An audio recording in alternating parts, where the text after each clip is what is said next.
Welcome everyone, and thank you for joining us in this heart-to-heart conversation. This is a presentation in the Freedom Summit series, Out of the Darkness into the Light. I'm your host, Victoria Hart, and today we're joined by Casca Graham. Casca is a spiritual teacher and multi-dimensional shamanic healer. She works deeply in the Akashic Records as well as with the Dragon Realm, supporting clients for deep healing, shadow work, Akashic sessions, as well as readings. She has a fully accredited academy called the Casca Graham Academy, where she teaches online as well as face-to-face. Her mission as a healer is to help people discover their true soul purpose and learn to unconditionally accept and love themselves and others. She also empowers others who share the same mission and life purpose with the tools and training to do the same. Welcome, Casca. Thank you for your beautiful presence here today. Thank you so much, Victoria. It is such an honor to be here. And when you invited me to join the summit, it felt so beautiful. So thank you. It's a blessing to be here. Yeah. Yeah, so blessed.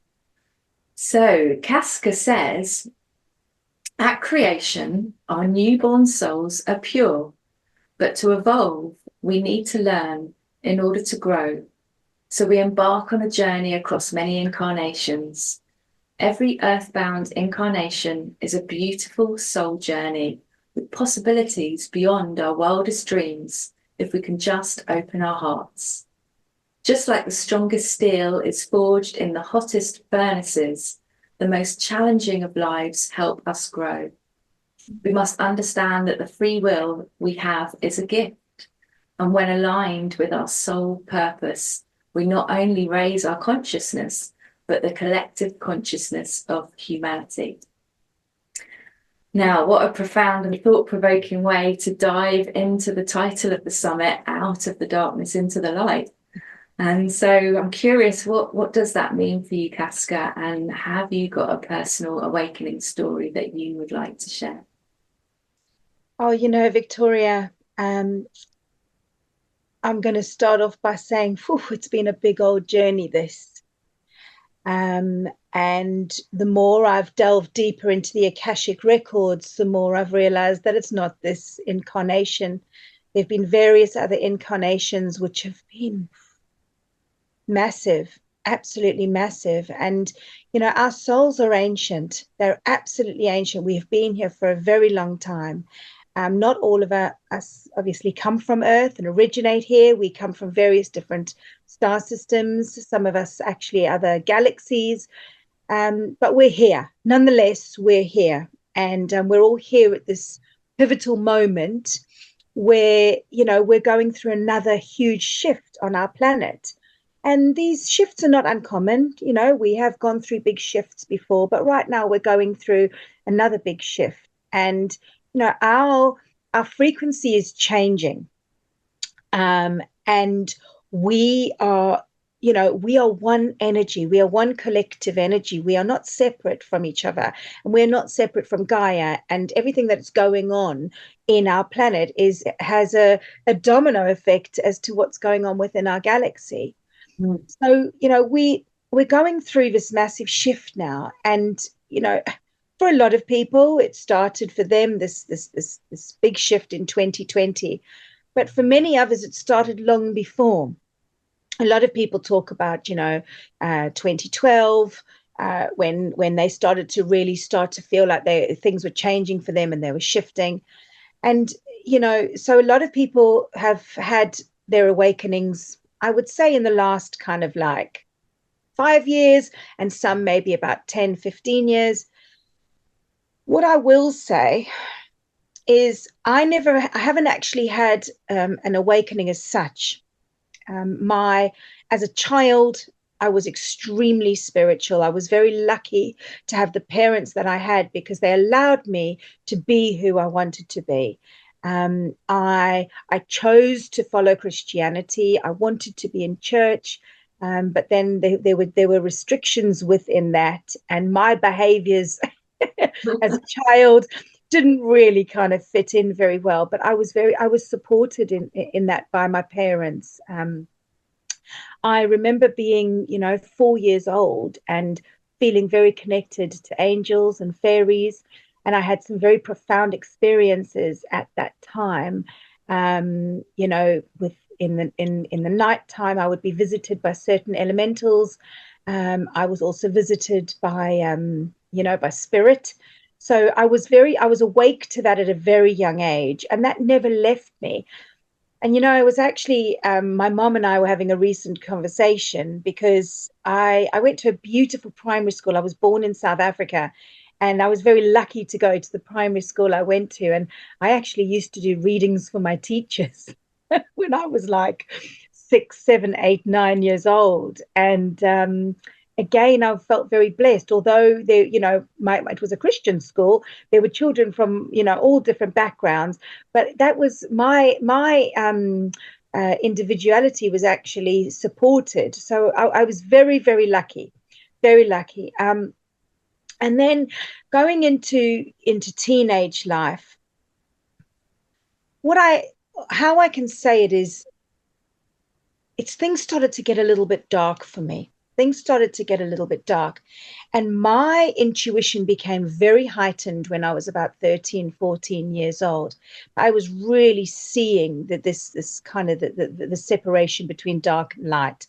And it was like I was being shown deliberately on what, on how these different polarities work.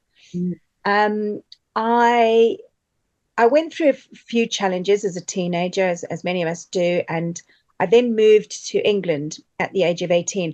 I felt very drawn to England my entire life, and really kind of drawn by Stonehenge, if I was really honest with you. I felt a connection to Stonehenge, and I was like, right, I've got to get there.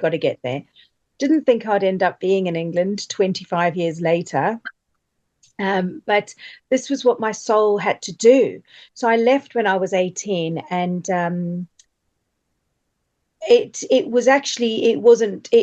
was some there were some fun moments, and I've met some incredibly beautiful people, but I wouldn't say it was a time of light for me. It actually was very dark, and my mental health was challenged in a very big way. There was a lot of toxic behaviors. And what I would say is, looking back over my life, these times where there have been these moments, knowing what I know now, this was my soul actually reaching out for healing. It was my soul reaching out for healing. And what we start to realize, through our mental health and through our toxic behaviors, whether it's substance abuse or whether it's addictions, whether it's addictions in relationships. For me, one of the things that I battled with the most was, it was centered around the divine feminine, if I'm really honest. It was very much about that. It was very much about, if you had to put it in a nutshell, it would be what women have been exposed to for hundreds of years. And later in life, I've started to realize that a very big part of me is to help women feel empowered, and it's to work through that persecution. I've now, discovered many lifetimes where I've had many lifetimes where I'm a woman. There haven't been many where I'm a male, that I have good memories of. And the ones that I did, I was very connected to my feminine energy within those lifetimes. Interesting.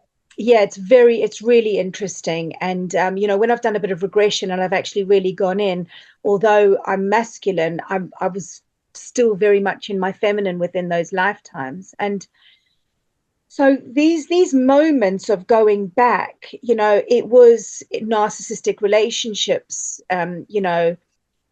toxic behaviors, and it was really, all of that was highlighted for me, and the mental health aspect as well, because my mental health hit an all-time low when I was about 21, and it was a roller coaster through my 20s.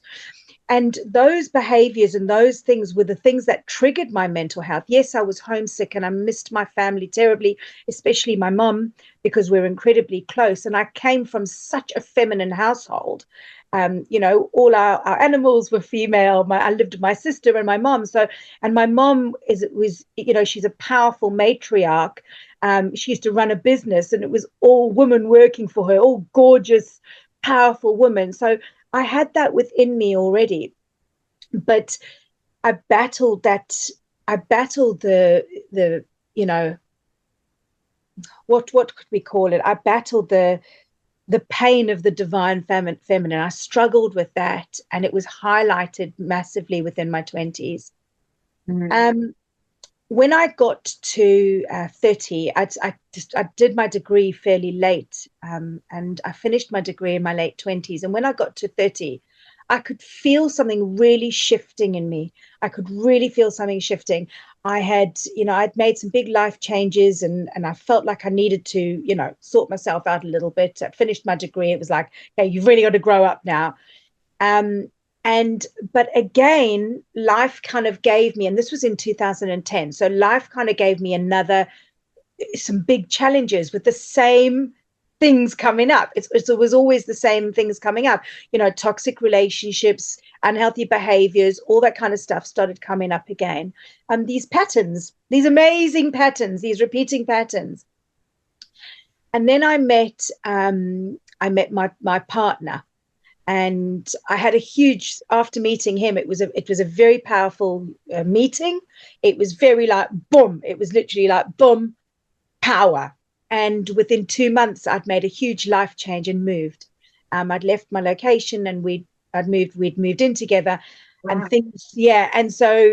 things started to shift in a different way. And I knew then that I was in a space where I could really start, I'd been doing healing work in between, but I knew I was in a space where I could start really doing it. Well, let's talk a little bit about that. Sorry. No. Just because I want it, before you go too far on to how you then healed, and obviously we'll move on to the things that you do now. But I think bringing up the topic of mental health is really quite key at the moment, because we are seeing a rise in that in many people. And how can our experiences transform our approach to mental health, particularly when perhaps you and I recognise, and maybe some others, that the more we keep repeating our painful stories, the more it kind of keeps us perpetuating in these, looping cycles. Absolutely. And of course, you talked about these patterns that show up again. We're repeating the same patterns. So what would you share about that? Well, something really fascinating about the mental health. There's two things. There's two things I'd like to bring up here. Through the work that I've done with myself and the work that I now do with others, when people have, a challenged mental health, there's various factors, and we know that, there's a lot of factors that contribute. But the main thing is trauma. Okay, the main thing is trauma, and through trauma we get soul loss. Yes. Okay, and I say this to my clients all the time. Where there's a significant percentage of soul loss, there will always be mental health. And based on how much soul loss there is, that's how how big the mental health challenges are, how large they are, how vast they are. So the only way that we can really, really heal ourselves and work with our mental health is A, to retrieve the soul loss. Okay. Yeah. And B, my absolute favorite, it's to be present. It's to teach the power of being present.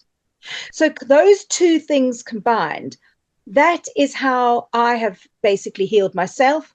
And this is how I work with my clients. And I work a lot with mental health. It's one of the things that comes to me because it's something that I've had to go through myself. And that's why those are the kinds of clients that are attracted to me, because my mental health has been it's highlighted on my journey. Yeah. So, the soul loss, based on a soul loss, and when we go in and we actually access the Akashic Records, we can find out how much soul loss there's actually been on a percentage. And based on that, that then gives me an idea of where we're at when it comes to the mental health. But then again, it's being present, it's working with mindfulness, meditation, but it's all about the breath. It's all about the breath. You know, when I was 5, I was diagnosed with ADHD. And in 1985, girls with ADHD, no one really knew what to do with us. They didn't even know what to do with boys with ADHD. So really, it was just considered a naughty little girl that didn't, couldn't settle, didn't listen, blah, blah, blah, blah, blah, all of that kind of stuff. And so the education system was extremely challenging for me. But I kept it quiet. I was so embarrassed about having ADHD that when I went to university, I didn't share that. When I did my teaching degree, it wasn't until 2 days before handing in my final work that I had to admit to having ADHD. And she was like, why didn't you ask for help? And I was like, well, to be honest, I didn't need it because I've worked so much with being present and with my breath and mindfulness and doing all my work that I've learned how to manage it. Yes, it does dip, but that's what's saved me. So, going back to your question, the two things that really support us is the retrieval of the soul, bringing back those parts of us that are lost through trauma, and the importance of our breath and being present. Yeah, absolutely. And I even pondered on, because there's been it's a huge increase. Nearly everyone you speak to these days got diagnosis. Absolutely. I've even pondered on the fact that, well, is it more of a case that actually we're bringing in our soul essence, or we are already connected to something that's different to the societal structures that we've been kind of arrived in and have to sort of find our way through? Absolutely. It feels to me that actually it's the other way around. The systems are outdated that we're trying to fit into. But you know what it is, Victoria? At this time, everybody's on such a massive healing journey. So, and everybody is, some people might not even realize it, but they will get there because, with the shift that's taking place now, we are healing on such an astronomical level. Okay, it's huge. So those parts, those unhealed parts, the light is shining into those, it's revealing them, and they are being highlighted. They are being highlighted. And this is why so many people don't feel very well, because everything is being highlighted. The universe has a really funny way of backing you into a corner when it's time to do the work. And you're purging it, aren't you? So, of course, absolutely, all that toxic stuff is coming up for release. Absolutely. And it's really, people need to understand that this healing journey is not a case of light and love.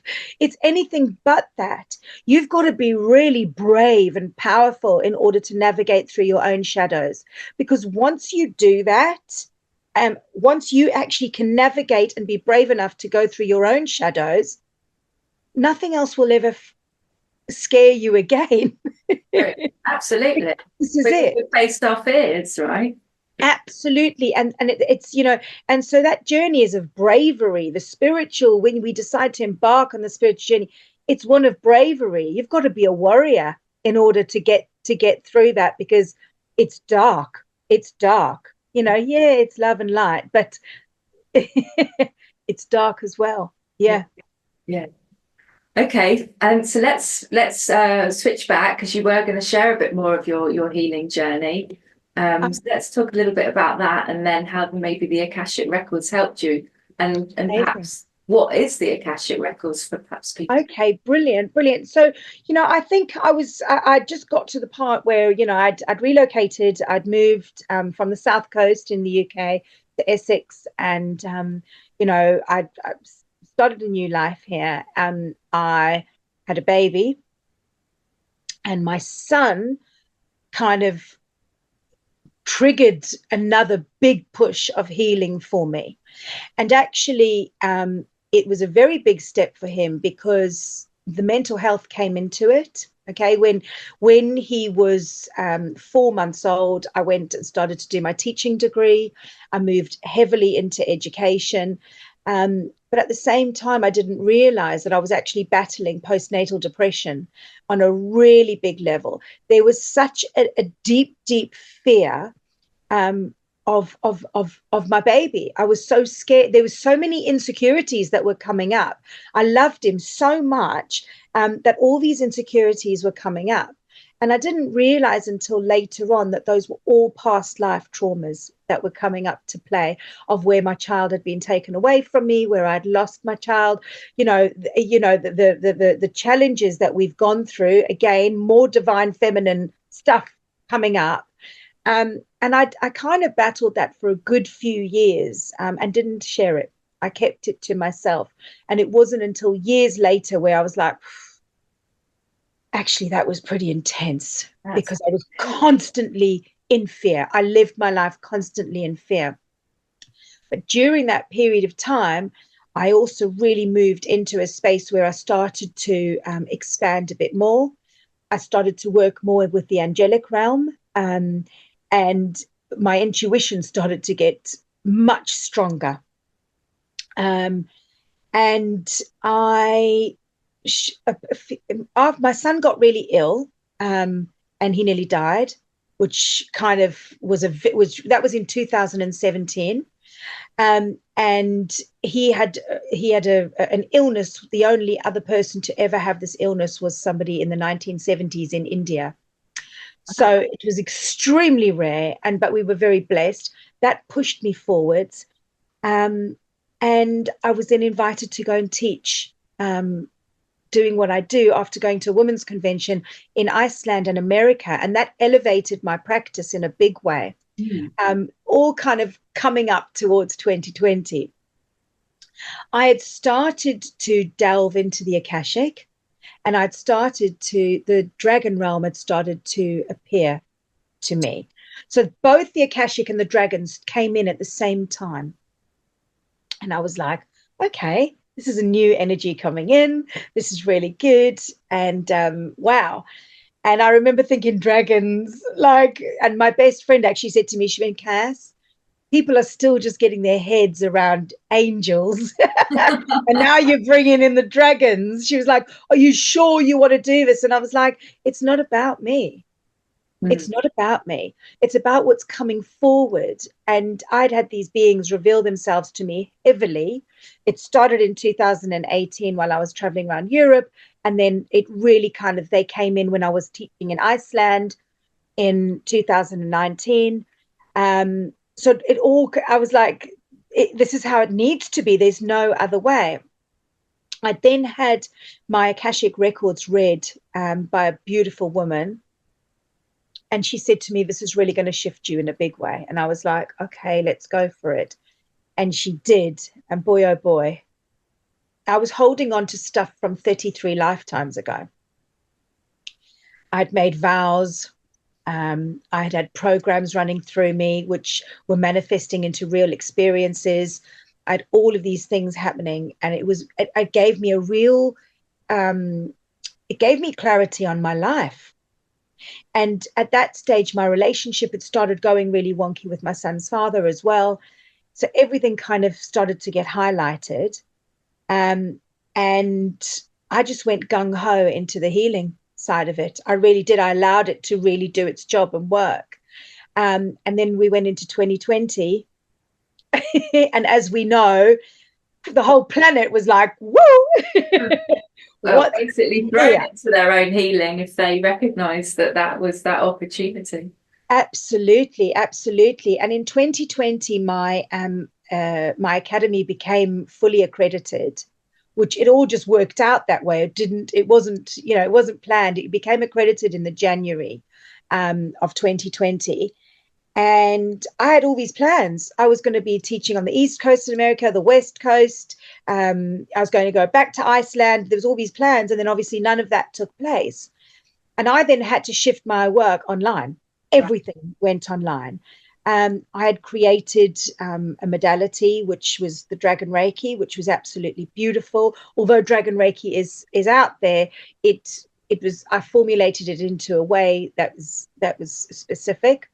And I started to delve deeper into the Akashic Records. And I did some work one weekend, which I went into my records, and I was doing some healing work on my heart. Again, more of the divine feminine stuff had come up, which was more, it was all masculine based, of trauma. And I started to channel light language. Amazing. How do Yeah. you access the Akashic Records? So there are different ways that we access the records. Okay, there's different ways that we can do it, and I do it through 3 ways. All right, so I gain access first of all through my intuition. You can use tools to access them. So you can use a pendulum. You can use whatever tool you actually really want to use, whichever's your list. So I use a pendulum to kind of confirm what comes forward to me, because I actually did training on how to access the Akashic Records, but then a lot of that training I then kind of pulled back and then went in my own way and found my own way to navigate it. And that's actually what I teach now as well. So a lot of people actually believe that a pendulum is controlled by our guides and all different kind of external forces, and it's not. A pendulum is completely manned by our higher self. And so you're not opening yourself up at all when you use it. And also, I access the records with my guides as well. So, I work with my dragon team, I work with my spirit guides, and they help me gain access as well. And if anybody does ever want to start accessing the records, you'll be shown, but then you will start accessing it your own way. You will start like being able to go in your own way.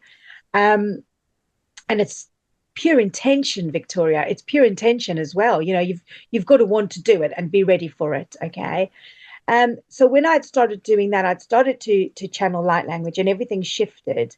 And my kind of spiritual journey felt like it was really powerful, but the things that were going on in my current life felt like they needed to shift. And I made a massive transition. I kind of made big life changes in 2020. And started to focus very much on my healing and also working with others. And that was when I started to get clients that were coming forward. Many of them were like dragons, and the others were like Akashic. And slowly but surely, that is how it really started to work. I do a lot of energy work. I do a lot of healing work. But the main work that I do is in the Akashics and working with the dragons. It's huge. I also did in 2020, I did my shamanic rites. So it all kind of it wasn't planned that way. It just all kind of like linked in. Just come together. Yeah. It's absolutely beautiful. And, I love my work. And what's been so wonderful is the leaps forward in my work and what I do. And I don't really see it as work. It's a life purpose. My leaps forward have always been through my own leaps forward as well. So whenever I've done really well with my healing, and whenever I've moved into a really good space, then what I do shifts with me. So it's all just like one, it's like one movement. It's like one movement. But the Akashic Records, although I've been working in them now for like 5 years, I still go in deeper, and I'm still finding so many more ways of getting in there, and so much more is being revealed to me. It's just like a never-ending, beautiful space. It really is. So, yeah. But, the healing aspect has been really big. The last 5 years has been the biggest. I've gone to the very, very edge to actually realize what's going on here, who the people and the souls are that really are supportive of me, my journey, and what I'm actually meant to be, and what I'm actually meant to be doing. Right. Because that's the whole thing, it's like, whoa, we know we're meant to heal, and we know we're meant to find our soul purpose. It's taken me 44 years to get to the part where I feel like I'm actually in this space now where I'm doing what I've come here to do. And I feel like it's evolving so beautifully. It really is. And I find that, Yeah. like you say, I mean, amazing story. And, and it is a journey. We're still journeying and we're still discovering more about ourselves. But I Yeah. think what you said there about discernment is like really crucial, because we kind of, sometimes we think we've got to, and maybe this is part of the divine feminine aspect from past lives as well. We kind of think that we've got to stay in situations that don't serve us, that are unsupportive, because we've got to be the supporter or nurturer of others. And we often overlook our own needs and overlook, poor behavior, keep tolerating it before we, can move out of that. So I think that whole discernment, once we start to discern those energies that we're attracting and decide we don't want to attract that anymore, then that sets us more onto our soul path, right? It really does. So let's talk a little bit about energy, because for those that don't really understand the concept of obviously everything being energy, how can we understand that, and how then can we use that to create our reality that we desire? Okay, so if we want to talk, that's a big question. I know. So you would be the one to answer that. Okay, I'm going to answer it as best as I can. Okay, so energy is absolutely everything. Energy is absolutely everything. And when we want to start shifting, and what I mean by shifting, because I use that word a lot, and it is a bit of a buzzword. I'm shifting. When we want to start shifting, we need to hone in and understand that it's an energetic shift. We have to get it right on the energetic level before we get it right on the physical level, because everything exists within the emotional body. Okay, everything exists there within our energy field. Okay, so when we want to look, it's the first point of contact for everything we experience, and then from that place onwards, it then manifests into mental or physical. So when somebody comes to me and they're like, look, I really want to have a beautiful life. I want abundance, not just the financial abundance, because, we've been conditioned to believe abundance is all about the financial aspect. It's not. It's the whole thing. It's about happiness. It's about contentment. It's about peace. It's about joy. It's whatever brings you your ultimate, happy space. That's right. Okay. So when clients come to me and they say to me, this is what I really want. When I go in and I actually access their records and I look at them on an energetic level, all right, there are areas within those records that obviously, we call them blocks. There are areas within those records that are preventing them from actually moving forward. And if you look at that energetically, if you see those blocks as like little darker kind of pockets, all right, those are the pockets, those are the shadows, those are the bits that we've got to get the light into. We've got to navigate through them, and we've got to shift those blocks and support them. Okay. So, when there is the soul is complex, it's not that straightforward. And, if I want to speak to you about things like blocks, when I mentioned earlier, I had things from 33 lifetimes still affecting me in this life. What those are is we aren't the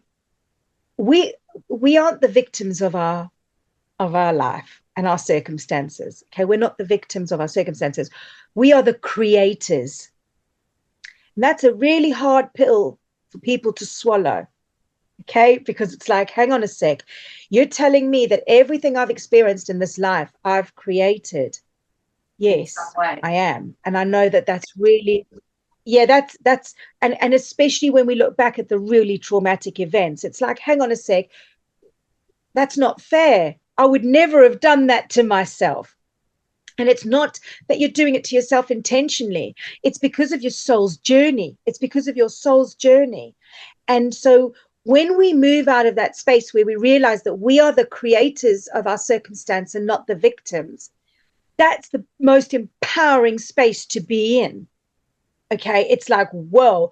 Okay, because what it is, we have programs, we've got, we have programs. Some of us have got programs running through us, which those programs were once supporting us positively, but now they're not supporting us positively, and they're actually manifesting these experiences within our lives. Mm. So, for instance, talking about mental health, let's use anxiety for an example. Somebody could have a program of anxiety running through them, and it doesn't matter how much therapy they've had or how many different medications they've had, they can't seem to shift it. And it's because the program is running through them. And the only way you can actually clear that program is by going in and clearing it and clearing the record. That's an energetic program.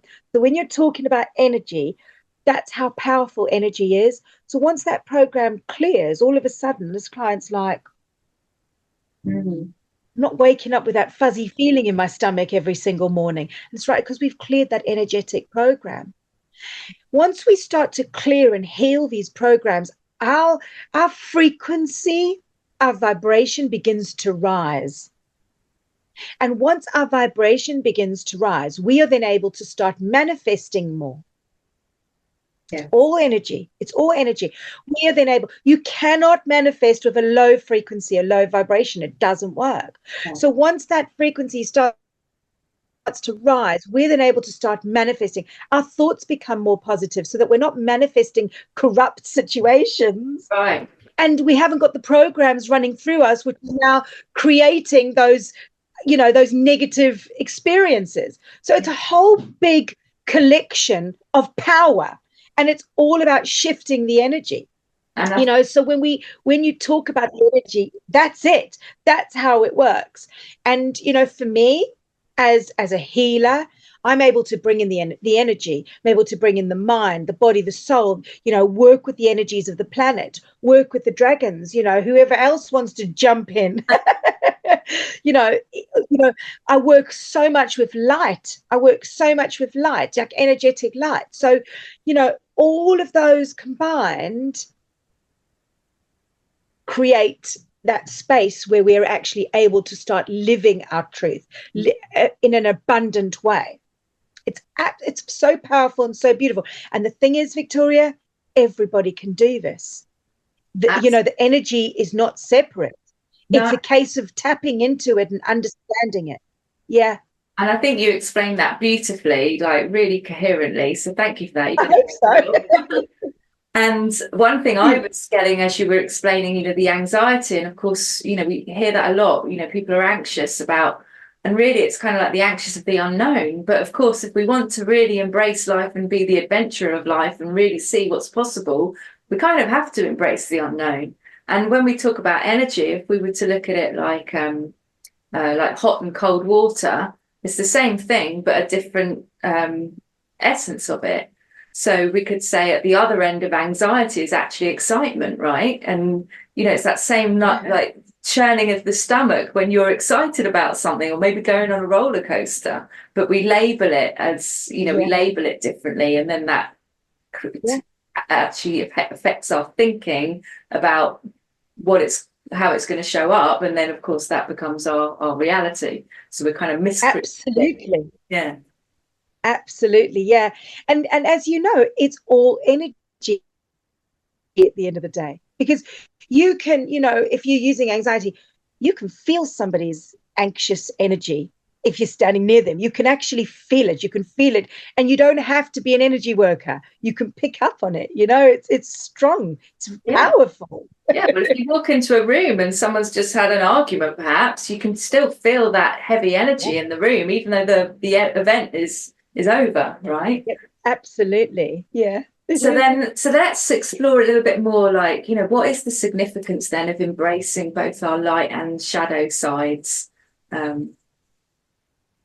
To create a better. Wow. Do what a beautiful process that is. What a beautiful process. And I really do mean that. Our shadows, our light and our dark is not separate. They're not two parts. Okay. It's not two parts. It's all the same part. So if we're only going to focus on our light, then we haven't accessed our full self. So in order to really step into who we are, our divine soul blueprint, connect to our full self, we need to embrace both parts. And we are conditioned to believe that the dark is the bad, the ugly, the scary, the uncomfortable. Mm. For me personally, the dark's the most powerful. It's the most magical. It's the place where we have the most growth. All right. It's the place where we could end up feeling our safest, believe it or not. So by accessing that, by accessing both parts, we are embracing our full self. Mm. And that's ultimately where we want to go. We want to be able to navigate and understand the full self.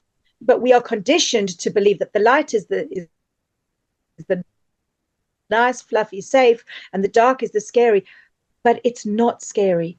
It's just the unknown. It's the bit that's the most uncomfortable.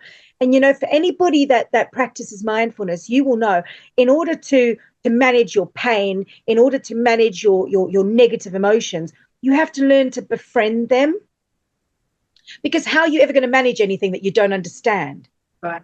And that's what our darker aspects are. It's about us literally going in, and instead of turning the light on, sitting with the light off and breathing into it and learning to feel safe in the dark. Mm. And then we can decide if we want to turn the light on or not, because it doesn't make a difference either way.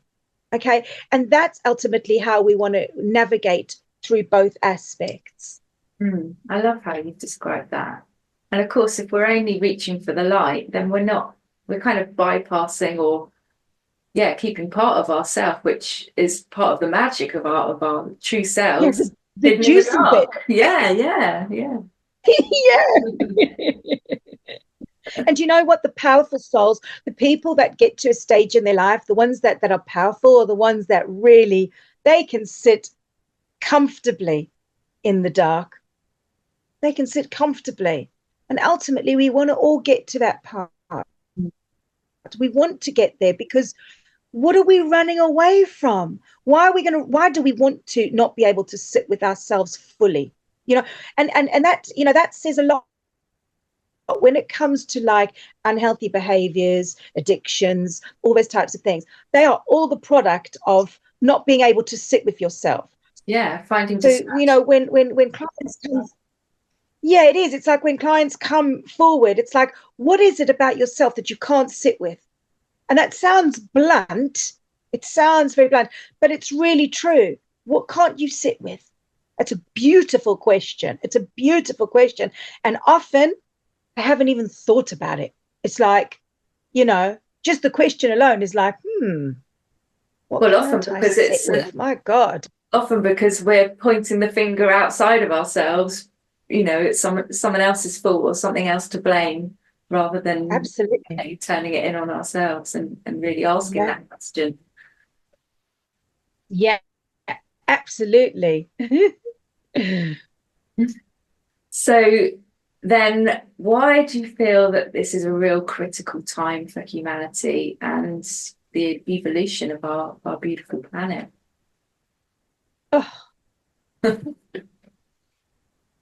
Because we have such an opportunity for healing here. Such a beautiful opportunity. And, we are going to shift. We're all going to shift one way or another. But the beautiful part about this is, and this is one of my sayings, okay? One of the most charitable things you can do is to self-heal. Because he who heals himself heals everybody around him. True. And so right now, as we're going through these shifts, and our darknesses are being revealed. The darknesses on this planet are being revealed at the same time. And we have to navigate through our own darknesses the same way we navigate through the darknesses on the planet. We have to do it the same way, because it's one energy. It's no different. It's no different. And the beautiful thing is, the more we are able to sit in our own darkness, as mentioned earlier, the stronger we're going to feel when those dark spaces are even more kind of highlighted or illuminated. All right, because there's a lot to still come within our planet, and we know that. We know that, and you don't have to be a conspiracy theorist to think that. We know stuff is coming. Everybody can feel it. Little children can feel it. People know big stuff is happening. And the beautiful thing about having a lockdown was that people started to really wake up. People started to wake up because their normal distractions weren't keeping them distracted. So we've had a massive shift, and this is a really, really, really powerful moment for self-healing. And I say that without meaning it in a selfish way, because as you know, I've just said, in order to heal this planet, we have to heal ourselves first. There's no other way round, Victoria. It's the only way. It's the only way. So, and because what we're seeing on the outside is our collectively, all of our negative thoughts and our unhealed wounds projecting on, totally on the big stage. Exactly, because the outer world is a direct reflection of our inner world. Okay. And that sounds a little bit like, woo, but really, if you think about that, we are the creators of our universe. We are God within. We are the creators. So whatever's are the unhealed parts of us are going to be reflected back to us. Okay. And I know that could be a real bit of a mind warp for a lot of people. But if you want to see that all of that stuff change and shift, you have to go within, and you've got to sort all the stuff out inside first. And again, there's no other way. There's no other way. It's the only way. The self-healing is the only way that this planet is going to shift. And that's it. And it's such a powerful time now, because we've got all these energies coming from the sun. The whole galaxy, as I said before, with this domino effect, everybody's feeling what's taking place now. Yeah. We are at a time, we just moved into this Aquarian energy now, and it's like, woo, it's, things are getting big. So, collectively, individually, whatever you want to call it, it boils down to your self-healing. And that is it. That is it. And actually it opens us up to, as you were touching on earlier, it opens us up to actually experiencing a reality that is far greater and far more magical than we've been led to believe. Absolutely. Yeah. Endless. It's endless, because when people start to realize that the universe is inside of us and not outside of us, that's when things start to get real. That's when it really starts to get real, because when it's, when you believe the universe is outside, you've got no control of your reality. Yeah, you're just reacting and pushing up against. Totally. But when you go within, and funnily enough, I love this, because I actually pulled some cards before we went on today. Right. All right. And one of the cards was actually the Hermit card, which is all about going within, finding that light within, and then being an example to others. Okay. It's about self-discovery with leadership. And that's, and every single, and that's not for me, that's collectively, because we have to be the leaders. We have to be the ones that are controlling, because we are the creators of our universe. This is it. I also actually pulled the Magician card as well. And that's all about manifesting. It's all about believing in your magic. It's your magic, and creating whatever you want to create in this world, in your universe. So really powerful, really, really powerful. Nice. Thank you for sharing that. That helps us to recognize how powerful we actually are. And, that also, is something that can then be a little bit scary, right? Totally. So by doing the self-healing, step by step, it's less overwhelming, and we can start to embrace more of our inner power. It doesn't feel overpowering. Yeah, absolutely. Do you know, Victoria, my guides actually revealed something to me a few years ago, and they showed me something really, really, really clearly. And it was how easily us human beings can actually have instant manifestation, and that it's our actual God-given right to be able to manifest instantly. The reason we don't is because of our separation from ourselves. That's it.